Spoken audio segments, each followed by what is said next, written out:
유권자 구성 문제를 살펴보려고 하는데요. 지난 방송에서 말씀드렸듯이 이번 총선은 60대 이상 유권자가 차지하는 비율이 역대 최고입니다. 고령층은 투표율이 높은 데다가 지지 성향도 새누리당으로 쏠려 있는데요. 이 세대의 표가 판세에 미치는 영향이 큰 만큼 언급하지 않을 수 없겠죠. 영상 하나 같이 보시고 이야기 계속 이어가도록 하겠습니다.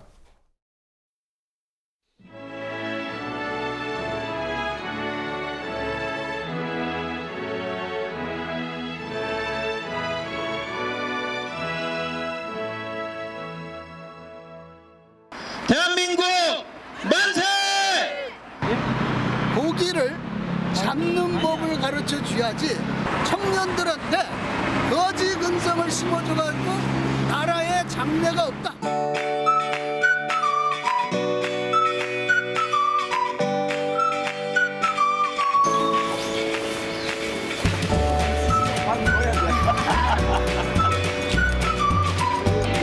이게 계산이 없잖아. 다 좋네. 여기다 붙일까?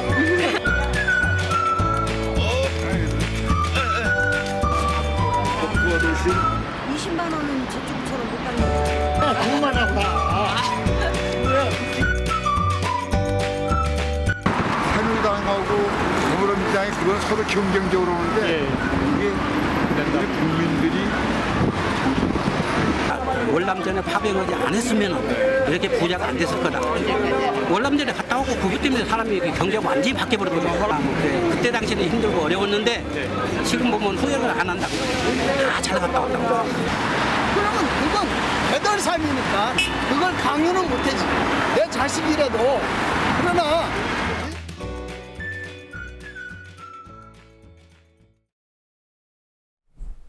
짧은 영상 보는 사이에 두 분이 더 나오셨습니다. 앞서 본 영상을 만든 갈릴레이 서클의 김재환 기자, 그리고 노년 유니온의 고현종 사무처장 나와 계십니다. 어서 오십시오. 안녕하십니까. 예, 반갑습니다. 안녕하세요. 먼저 우리 그 김 기자부터 그 소속된 그 단체 소개를 좀 해주시겠어요, 짧게? 네, 안녕하십니까. 저는 갈릴레이 서클 김재환 기자라고 합니다.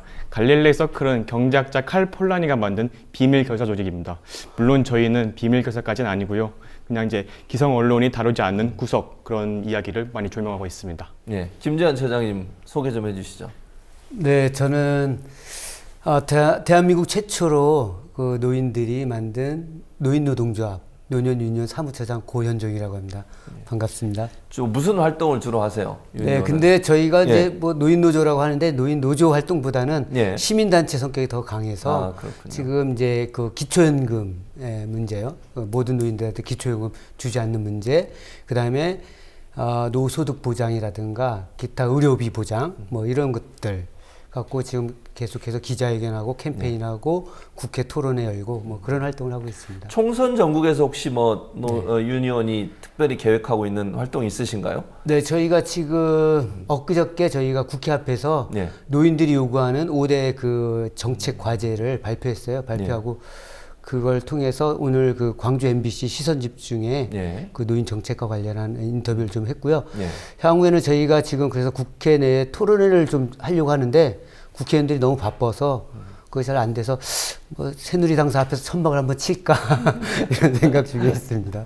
지금 뭐 앞서도 우리가 잠깐 얘기를 나눴는데 고 기자님하고 이게 새누리당 같은 경우에 대한노인회 회장이 비례대표를 신청했었어요. 네, 네. 알고 계시죠? 네.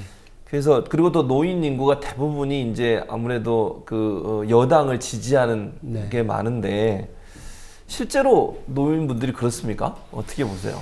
네, 일단 제가 그 어르신들을 좀 조직해서 예. 노년 유니온을 만들었을 때 문제의식이 그거였거든요. 예.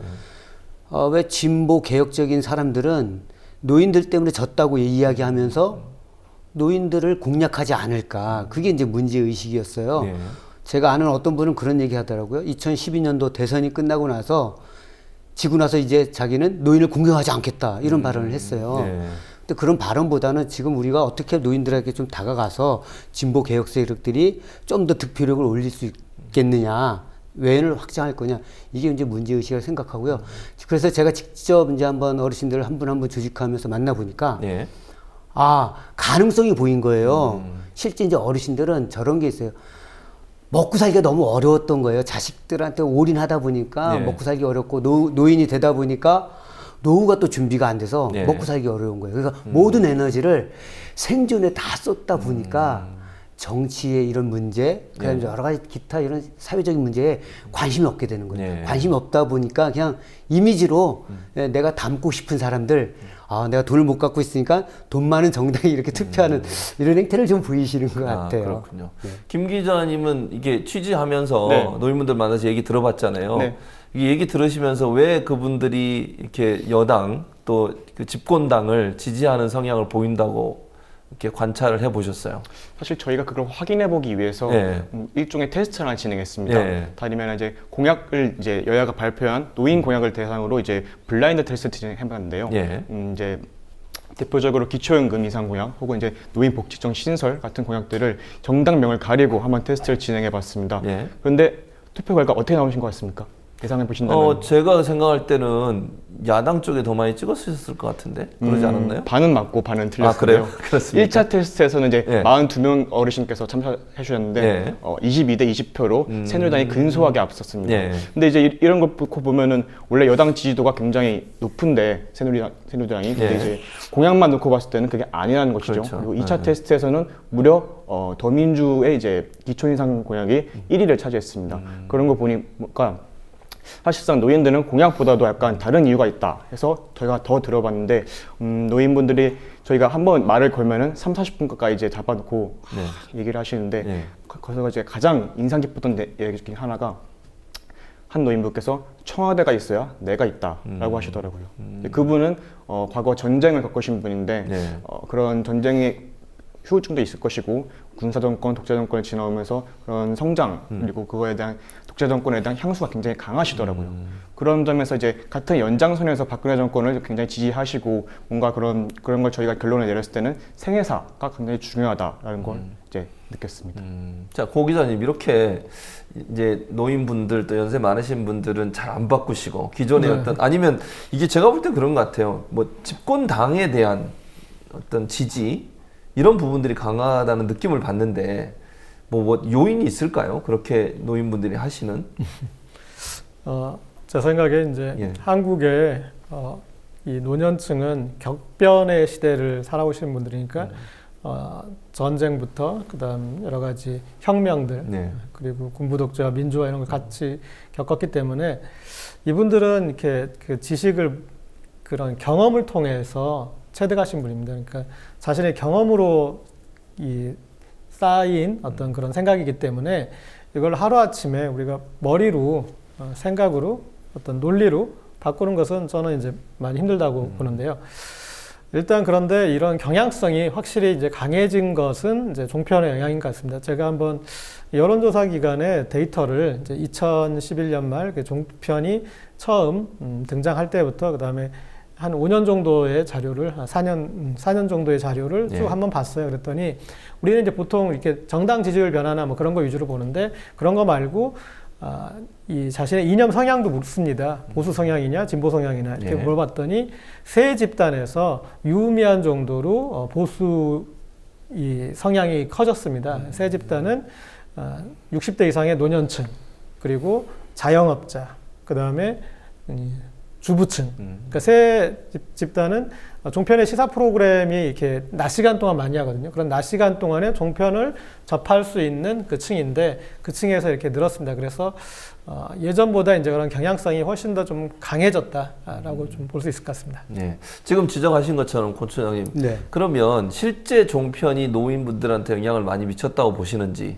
네, 어느 정도 좀 영향을 네. 미친 것 같은데요. 네. 제가 이제 어르신들하고 지하철 택배를 해요. 네. 그 어르신들이 이제 지하철 택배하면서 택배 기간이 좀 약간 쉬는 시간이 있잖아요. 네. 줄 들어올 때까지. 네. 그때 이제 종편을 틀어놓으면 이 종편에서 이야기하는 것들이 굉장히 뭐랄까요, 좀 선정적이에요. 맞습니다. 어떤데 보면은 이제 뭐 앞으로 뭐 김종인의 운명은 어떻게 될 건가, 네. OX 뭐 이런 네. 이런 식으로 쓰니까 어르신들이 그런 거 되게 좋아하는 거예요. 네. 그러니까 알게 모르게 그런 영향을 받아서 예, 좀 이렇게 점점 더 이렇게 좀 이렇게 정책을 두고 이제 투표하는 방식이 아닌 약간의 어떤 뭐 이미지 환상, 네, 뭐 이런 쪽으로 가시는 것 같아요. 그러니까 종편이 사실은 재미라는 요소를 가지고 지금 접근을 하는 거잖아요. 시사도 재미로 만들어버리고 이걸 자꾸 싸움으로 붙이고 네. 이런 요소들이 선정적인 이런 부분들이 사실은 종편에 재미를 붙여주고 그것이 시청자들 소위 이제 노년층이나 아니면 주부층의 시청자들을 끌어들인다 이렇게 볼 수 있겠는데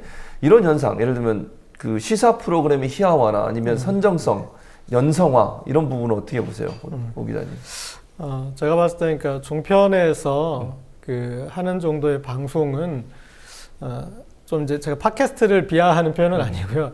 팟캐스트 정도에 할 수 있는 그런 자율성 있는 방송입니다. 그러니까 우리가 이제 어떤 지상파나 그리고 종편에는 지상파에 준하는 정도의 어떤 특혜를 주고 거기서 우리가 요구받는 거는 공공성이거든요. 그러니까 그 공공성이라는 것은 그러니까 그런 얘기들을 함부로 해서 사람들을 미혹하게 하는 역할이 아니라 검증된 얘기를 확인해주는 그것이 이제 어떤 공공재 방송으로서의 성격입니다. 근데 그런 역할의 혜택을 누리면서 거기서 그러니까 어떤 자신이 그냥 하고 싶은 얘기 그리고 확인되지 않은 얘기 그리고 또 말씀하셨듯이 희화하고 오락화한 그런 얘기로 하는 것들이 지금 이제 가장 종편의 문제죠.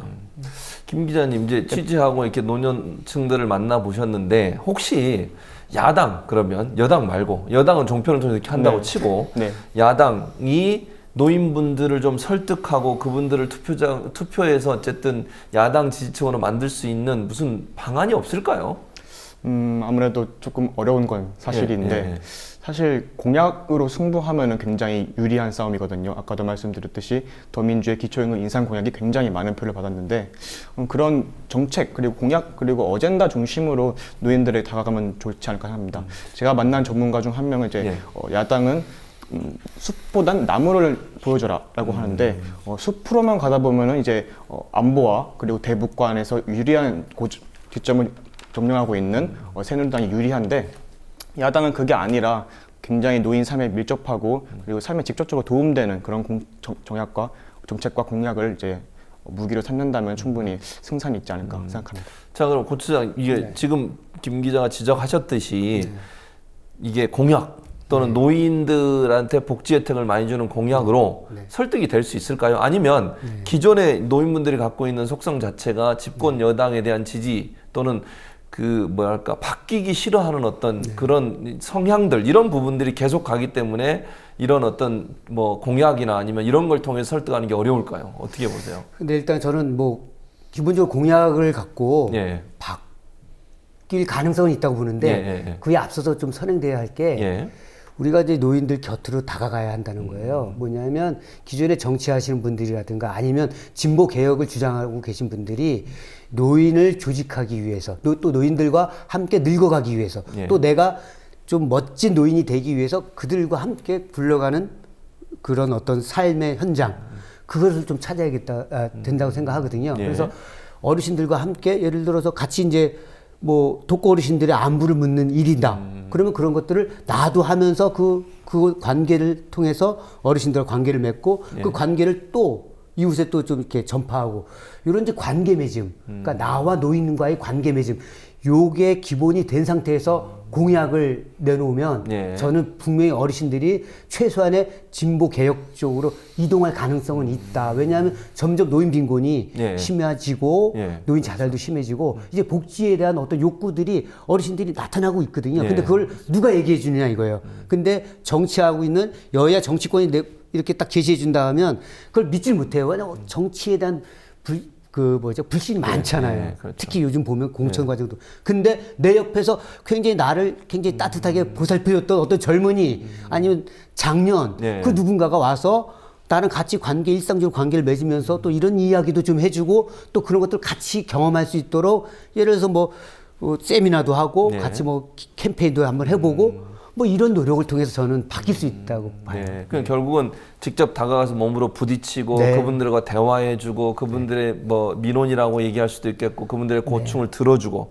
이런 관계를 통해서 관계를 먼저 형성한 다음에 공약을 소개하는 것이 효과가 있을 거다. 아까 김 기자 얘기하셨잖아요. 어르신들은 외로워요. 그렇죠. 고독사가 요즘 많잖아요. 그럼 고독사를 방지하는 방법은 결국은 우리가 관계를 친구가 돼주면 되거든요. 내 자식이 돼주면 되고 우리 부모처럼 모시면 되거든요. 맞습니다. 이게 먼저 선행돼야 될 것 같아요.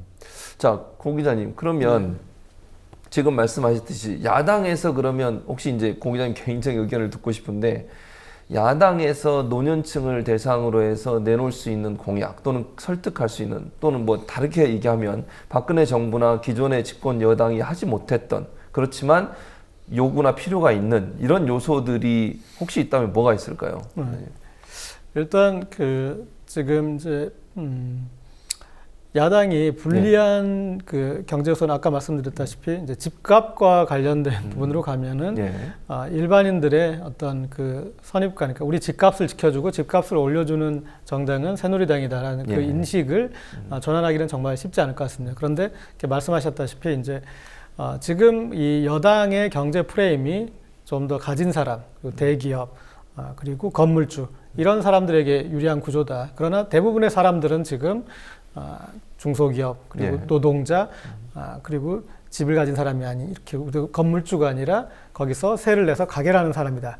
그런 사람들이 어떤 을을 보호하는 그런 정당도 필요하다. 그리고 과연 당신은 어르신은 갑이십니까? 그렇게 해서 당신도 누군가 약자인데 그 약자를 마지막까지 지켜주는 정당이 우리 정당이다. 그렇게 해서 그러나 하루아침에 이루어질 수 있는 일은 아닌 것 같습니다. 말씀하셨다시피 그런 스킨십과 끊임없는 어떤 그런 것도 필요하고요. 아니면 또 새누리당의 대한노인회 회장을 영입하듯이 그런 상징적인 인물들을 또 대화하는 모습도 필요하고 그런 이제 점진적인 방법으로 그렇게 해서 다가가서 중요한 것은 이번 선거가 아니더라도 앞으로가 중요한데요. 이런 식의 지금 하다 선거를 치르면 그냥 지는 거잖아요. 그런데 10개년 계획이든 20개년 계획이든 앞으로 노년층 그리고 노령화하는 사회에 맞닥쳐서 우리는 어떤 식으로 정책을 펴고 다가갈 것인가. 그것을 이제 이번 선거에서부터 그 방향을 잡아가면 그게 중요할 것 같습니다. 이번 선거를 비록 놓치더라도 그런 한순간의 어떤 파퓰리즘적인 정책이 아니라 그렇게 다가가려는 이제 그런 방향성과 자세가 필요할 것 같습니다. 자, 그럼 또 한 가지는 이제 연령층 쭉 분석해 보면 노년층이 훨씬 이제 늘어났잖아요, 숫자가. 왜냐면 젊은 층은 숫자가 줄어든 반면 노년층의 숫자가 늘어났는데 이게 이번 총선에서 여당의, 그러니까 집권당, 새누리당의 유리한 국면으로 도움이 될 거라고 보십니까, 저장님은? 현재로는 새누리당이 좀 유리하게 갈 거란 생각을 하고 있어요. 근데 이제 다만 하나 이제 변수는 지금 이제 더민주당에서 그 기초연금 이제 30만 원을 주겠다. 하위소득 80%에게 이 얘기를 했는데 요걸 약간 좀 진정성을 좀 담고 좀 세밀히 재원 조달 방식을 조금 이제 구체화 시키면 좀 더 가능성이 있지 않을까 생각하거든요. 지금 어르신들의 가장 고민은 노후에 소득이 없는 거거든요. 그렇기 때문에 예를 집 한 채 갖고 있는 분들도 소득이 없기 때문에 그분들도 하우스 푸어인 거거든요. 그래서 어쨌든 일을 하려고 하는데 일자리 해봐야 정부에서 하는 노인 일자리 20만 원밖에 없고 그다음 기초연금 해봐야 저 국민연금하고 또 연계하고 까고 이렇게 하면 많이 받아 20만 원, 40만 원밖에 안 되거든요. 그러면 1인 최저 생계비가 지금 62만 원 정도 되는데 1인 최저 생계비에도 못 미치니까 노인들이 불만이 많은 거예요. 그래서 어르신들에게는 예를 들어서 지금 이제 노인 일자리 급여를 지금 12년 동안 20만 원에 묶여 있는데 이거를 조금 한 40만 원까지 이건 박근혜 대통령이 공약이기도 했어요. 40만 원까지 올리자. 그 다음에 기초연금을 한 30만 원 정도까지 하자. 그럼 이게 한 70만 원 정도 되거든요. 이렇게 세팅이 되면 좀 괜찮겠다는 생각, 어르신들이 좀 움직일 수 있겠다는 생각이 좀 들고 실제 제가 이제 저희 어르신들이 한 500명 정도 되시는데 그분한테 한번 얘기를 들어보니까 거의 한 470명 정도는 거의 그렇게 하면 좋지 이런 얘기를 해요. 근데 이제 문제가 있어요. 국민의당이 이런 공약은 또 잘 받아요. 잘 받아서 자기네들 그렇게 발표를 하거든요. 근데 국민의당은 사실은 신뢰성이 없지요. 왜냐하면 안철수 대표가 예전에 기초연금하고 국민연금하고 그 새정치민주연합의 그 공동대표였을 때 그 통과시킬 때 그 어르신들은 기초연금하고 국민연금하고 연계해서 기초연금 깎으면 안 된다 이런 얘기를 했는데 안철수 대표가 주동했거든요. 주동해서 그걸 통과시켰던 장본인이거든요. 근데 거기에 대해서 일절 사과도 없이 지금 국민연금하고 기초연금하고 연계하는 거 반대한다는 걸 막 공약으로 내세우고 하니까 이게 잘 이게 신뢰가 안 가는 거죠. 그래서 오히려 지금 이게 더불어민주당에서 그런 내용들을 조금 이제 강화하면 저는 충분히 이동할 수 있다. 지금 왜냐하면 어르신들이 그만큼 지금 빈곤에 지쳐 있다. 자살 위험에 내몰려 있기 때문에 네. 충분히 가능하다. 판단했습니다. 두 가지 그러면 이 두 분한테 그 질문 지금 말씀하신 그 질문 대답과 연관돼서 국민의당의 안철수 대표가 선거사무소 개소식에서 눈물을 흘렸어요. 그거 들으셨습니까, 두 분? 혹시 들으셨어요, 고 기자님? 저는 못 들었어요. 눈물을 흘렸대요. 근데 눈물을 흘린 내용이 뭐냐면 후원회장인 최 교수가 있어요. 최모 교수님. 그분이 안철수 대표는 지역민들과의 약속을 지키기 위해서 비례로 안 나가고 여기 나오셨습니다. 그 말에 감동을 받은 거예요. 그래가지고 눈물을 쭉 흐르시는 장면. 근데 그거를 또 비서실장은 그걸 가지고 뭐라고 얘기했냐. 문재인의 눈물과 오버랩을 시켰어요. 문재인이래 잘못 말씀드렸습니다. 노무현 전 대통령의 눈물과.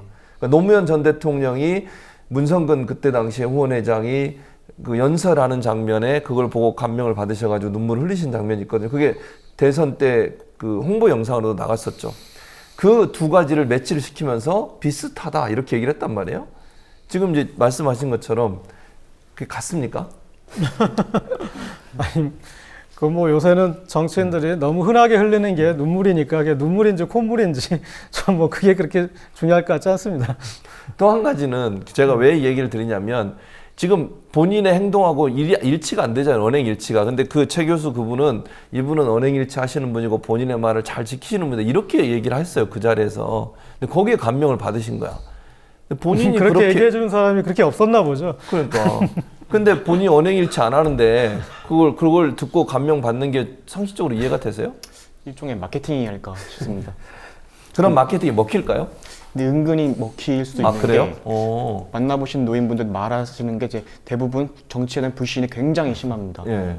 특히 이제 공천파동을 거론하시면서 맨날 싸우고 서로 이제 밥그릇 찾을만 하는 싸움들 그런 것들을 이제 거론하시면서 굉장히 혐오가 심하신데 그런 눈물을 흘리고 약간 조금 감성팔이를 하면은 노인분들도 또 이제 이제 성실한 우리 안철수 하면서 또 표를 줄 수 있는 가능성도 있습니다. 노인 얘기를 하다가 왜 갑자기 안철수 왜냐하면 노인 얘기 하시는데 그 얘기를 해가지고 안철수 대표 옛날 얘기를 하시니까 그 얘기가 갑자기 생각나서. 저희는 그래서 그때 기초연금 통과될 때 네. 안철수 대표가 국민연금하고 연계시킨 걸 자기가 주동해놓고 국회 표결에서는 네. 또 그걸 반대를 했어요. 네. 민주당 내에서는 그 다 자기네가 자기가 안철수 자기가 책임지겠다. 새누리당 받아야 된다. 어쩔 수 없다. 이렇게 해놓고 자기는 국회 표결 반대했거든요. 네. 그걸 알고 저희가 이제 안철수 의원은 국회 그 보건복지위원이었거든요. 네. 보건복지위원회 사퇴해라. 절대 이제 앞으로 보건복지 들어오지 말아라. 노인들한테 뭐 노인들 얼굴 볼 생각 하지 말아라. 이런 규탄 성명서도 내고 그다음에 민주당 각 의원실에다가 팩스로 해서 쭉 다 보냈거든요. 근데도 계속 보건복지당이 그러면 노인분들은 이번에는 국민의당 지지 안 하시겠네요? 아니, 국민의당은 사실 거의 관심이 없죠. 그래요? 관심이 네. 없고 지금 사실은 새누리당이냐 뭐 더불어민주당이냐 한데 저희 이제 어르신들은 사실은 저희 어르신들은 이제 좀 오해를 하시는데 뭐 예전에 뭐 운동했거나 뭐 이러지 않았을까 이렇게 하는데 저희 노년 어르신들은 전혀 일반 노인들처럼 전혀 노조하면은 빨갱이로 생각했던 분들이에요. 네. 근데 그분들이 실제 기초연금이라든가 일자리 문제라든가 의료보장이라든가 이런 문제 접하면서 내가 너무 어렵다. 그래서 좀 잘해줬으면 좋겠다. 알고 봤더니 이런 당이 이런 걸 하네. 뭐 이런 이제 같이 이제 경험을 하는 거죠. 네. 그러면서 이제 조금씩 변해가는 게 좀 보이거든요. 여기서 이제 총선 대선에서 어르신들 확 휘어잡을 수 있는 뭐 공약 필요한데 네. 그래서 뭐 저희 몇 가지 좀 했는데 어버이날 같은 걸 공유를 해주면은 네. 젊은 사람들 또 덕분에 힘에서 노동 시간도 좀 단축되고 좋지 않을까 이런 생각도 좀. 근데 다른 예를 들면 그 어버이연합이나 이런 네. 친여 성향의 단체들과 네. 뭐 충돌이나 아니면 무슨 갈등이나 이런 건 없습니까? 저희가 이제 처음 출범식 할 때 네. 갈등이 있었죠. 저희가 2012년도 저희가 9월 달에 네. 저희가 이제 출범식을 했는데 그때 이제 조선일보에서 이제 맨 처음에 기사를 받았어요. 네. 받아서 이게 기사가 되니까 어버이연합 회원들이 한 70명 정도가 저희 장소에 오셨어요. 그래요. 오셔갖고 이제 네. 대선을 앞두고 좌빨들이 노인들을 분열시키려고 하는 뭐 책동이다 하면서 그래서 저희가 이제 경찰들한테 경비 요청을 했더니 경찰들이 경비를 안 써줘요. 사건이 터지면 싸움이 나면 그때 불러라 이거예요. 근데 다행히도 그때 이제 언론사에서 많이 오니까 이제 이게 경비를 서줘서 예. 싸움이 안 나는데 그 이후로도 계속 이제 어버이연합이 그래서 이제 기초연금 문제, 예. 기초연금 같은 경우도 나라에 돈이 없다는데 니들이 왜 그렇게 달라고 그러냐? 나라에 돈 없으면 참아야지. 뭐 이런 얘기도 좀 많이 항의를 하고 그다음에 저희 보고 뭐 공식적으로 한번 맞짱 뜨자 뭐 이렇게 토론하자 뭐 이러셔서 아니 토론은 좋은데 맞짱은 좀 어렵습니다 이렇게 좀 얘기는 좀 했었죠. 자, 그러면 네. 노년층과 비교해서 젊은층의 요즘 분위기는 어떤 것 같아요? 총선을 앞두고 더불어민주당이나 새누리당이나 아니면 국민의당에 대한 어떤 선호도랄까? 어떤 이미지랄까? 이게 참 제 입으로 말하기 민망한데요. 예.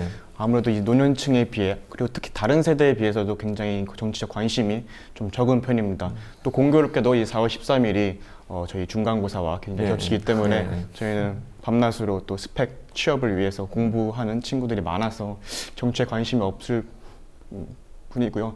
또 다른 언론에서 많이 다뤄지는 게 정치인들의 그런 뭐 이익을 놓고 싸우는 모습만 다뤄지기 때문에 총선에서 좀 주요하게 관심 가져야 할 포인트가 약간 흐려지는 느낌이 없지 않아 있습니다. 고 기자님하고 그때 그 얘기도 나눈 것 같은데 대학 캠퍼스에 그 투표소 설치하는 문제 있지 않습니까? 지난번에도 제한적으로 몇 개만 했었잖아요. 전체 대학이 하지 뭐 않고. 이건 이제 요건에 예. 맞춰서 하는 거니까요. 근데 그걸 좀 더 많이 확대하면 유도해야죠. 도움이 되지 않을까요? 투표율을 높이는데.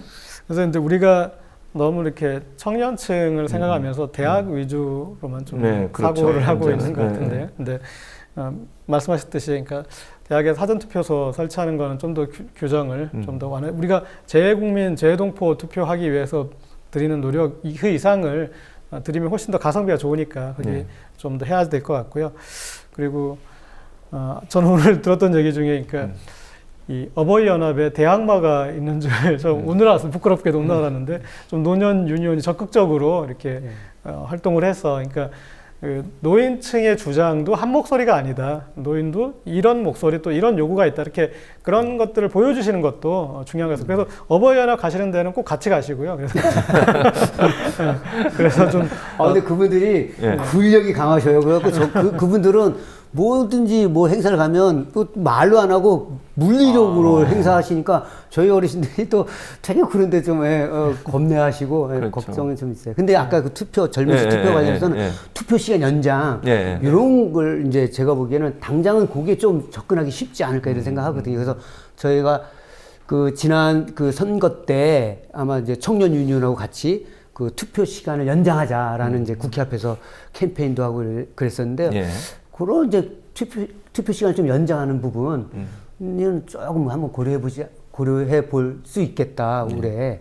이런 그리고 또 한 가지는 이제 방금 어버이연합 얘기가 잠깐 나왔는데 어버이연합이 사실은 물리력을 주로 행사하고 막 그렇게 와서 하고 이런 부분은 뉴스에 잘 안 나오잖아요. 그렇죠. 그냥 예를 들면 왔다는 건 나오지만 예를 들면 완력을 행사해서 뭐 피해를 주거나 이런 부분은 적극적으로 보도가 안 되는 경향이 있는 것 같은데 그것도 사실은 보도 형평성에 어긋나는 거 아닙니까? 그러니까요. 제가 기초연금 종묘공원에서요. 그 기초연금 그 캠페인을 하는데 그 어르신들이 오셔갖고 막 우산으로 막 찌르고 그러니까. 그래서 제가 끝까지 한 어르신 잡아갖고 꼭 그냥 고소해야겠다 이 생각해서 이제 그 어르신 한 분만 딱 잡고 막 늘어졌거든요. 그때 나중에 또 그 어르신이 또 이렇게 좀 놔줘. 미안해. 또 이렇게 하시더라고요. 그러니까 또 마음이 약해지고. 근데 그분들이 약간 그런 게 있는 것 같아요. 공중심리 같은 거 있잖아요. 누군가. 근데 그 누군가 동 뜨는 사람들이 보통 보니까 거기 보니까 뭐 40, 50대 요 몇 사람이 딱 중심이 돼서 딱 동을 뜨더라고요. 그러니까 어르신들이 쭉 오고. 그래서 뭐 심지어는 저기 어디 울산 한진중공원 뭐 이런 데도 뭐 우르르 가고 막 그러셨잖아요. 근데 진짜 저희 같은 데는 가고 싶어도 일단 어르신들이 거기까지 1박 2일로 왔다 갔다 하는데 힘들어서 못 가시고 일단 돈이 없어요. 그런데 거기 또 어떻게 이렇게 해서 여비서부터 해서 식사값까지 다 되는지 참 같은 노인 조직으로서 궁금해요. 그것도 분명히 알아봐야 될 것 같아요. 돈이 어디서 나오는지. 마지막으로 세 분한테 한 가지 질문하고 마치도록 하겠습니다. 우리 고 기자님, 어쨌든 이게 우리가 종편의 영향력 또 노인분들이 특히 종편에 많이 이렇게 노출이 되는 상황인데 뚜렷한 대안이 없을까요, 고 기자님? 어떻게 이거를 좀 이렇게 상쇄시키거나 아니면 우리 다른 매체를 통해서 어떻게 그분들한테 접근할 수 있는 방법이나 이런 부분이 없을까요? 이게 네. 지금 이제 대책을 만들고 방안을 구해서 해결안을 구했을 때쯤이면 되면 끝나는 20대 거예요? 총선 당선자 발표를 하고 있을 거고 그러니까 뭐 이렇게 그 쉬운 문제가 예, 예, 예. 아닌 것 같습니다. 그런데 어쨌든 이 우리가 예전 시대를 되돌아보면 군부 독재 시절이나 그런 시절에 그 시절에 지금처럼 지금만큼 언론 환경이 좋지 않았을 것이고 예. 지금이 그때보다 나쁘지는 않았을 것 같아요. 그래서 우리가 이제 여러 가지 주변 조건을 얘기하지만 그런 것들은 어떻게 보면 핑계인 것이고 실제 우리가 그 야당이 이렇게 보여주지 못하고 이렇게 구현해내지 못하고 그리고 진정성이 부족해서 그런 것이다. 좀 저는 좀 원론적으로 그렇게 생각합니다. 그래서 그리고 대중은 정말 어떤 그 문제 상황까지 가면은 대중이 어떤 식으로든 심판하기 때문에 그런 것에 대해서는 저는 좀 어떤 믿음이 있습니다. 예. 자, 김 기자님 그러면 갈릴레이 서클 네. 아까 잠깐 홍보하셨는데 앞으로 계획 네. 또 우리 이제 시청자들이나 아니면 일반 국민들한테 이 부분을 꼭 우리가 어떻게 하겠다고 하는 그런 뭐 각오 뭐 이런 부분을 좀 말씀해 주시죠. 저희는 아까도 말씀드렸듯이 기존 언론이 다르지 않는 구석의 모습을 좀 조명할 거고요. 특히 이제 총선이 지금 16일 남았는데 앞으로는 모비딕 프로젝트라는 게 있습니다. 이게 구석 이야기 중에서도 구석 정치에 이제 많이 집중한 건데요.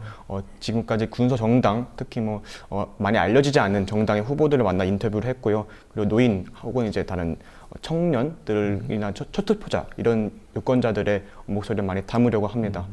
저희 바람은 아무래도 이제 뭐 특정하게 어떤 정당의 득표율을 높이겠다 이건 아니지만 그래도 조금 의미 있는 선거에서 바람이 불지 않았으면 불었으면 합니다. 예, 꼭 그랬으면 좋겠어요. 고 처장님, 노년 유니온의 계획. 네. 저희는 예, 노인들 중에 대한노인의 어버이연합뿐만이 아니라 예. 노년 유니온에 있는 어르신들처럼 이렇게 좀 다양성을 인정할 수 있는 노인. 근데 이런 노인들이 특별한 옛날에 과거에 운동권 노인, 뭐 노조 운동했던 노인들이 아니라 그냥 보통 노인들처럼 이렇게 늙어 왔는데 나이 들어서도 이렇게 변할 수 있다. 이렇게 변하고 나니까 얼마나 좋냐. 너희들도 한번 변해봐라. 이런 노인들을 많이 배출하는 게 저희 앞으로 계획이고요. 그래서 이제 올해 지금 총선도 그렇고 뭐 이후에 대선에 있어서도 좀 어르신들이 좀 같이 이렇게 이야기할 수 있는 이런 이제 대화, 간담회 뭐 이런 것들 자리를 좀 많이 만들어서 어르신들이 스스로 판단하고 스스로 평가할 수 있는 뭐 이런 이제 자리를 계획을 많이 하고 있습니다. 네. 그러니까 어쨌든 노년층에 계신 분들이 자기 목소리를 적극적으로 낼 수 있는 그런 기회들이 좀 많았으면 좋겠고 정치권이 총선이나 선거 때뿐만 아니라 평상시에도 늘 좀 귀담아 들어서 노년 복지나 아니면 노년들의 어떤 어려움들을 잘 해결해 줄 수 있는 그런 역할을 좀 했으면 좋겠습니다. 예. 오늘 세 분 나와주셔서 감사합니다. 네, 예. 고맙습니다. 수고했습니다. 고맙습니다. 예.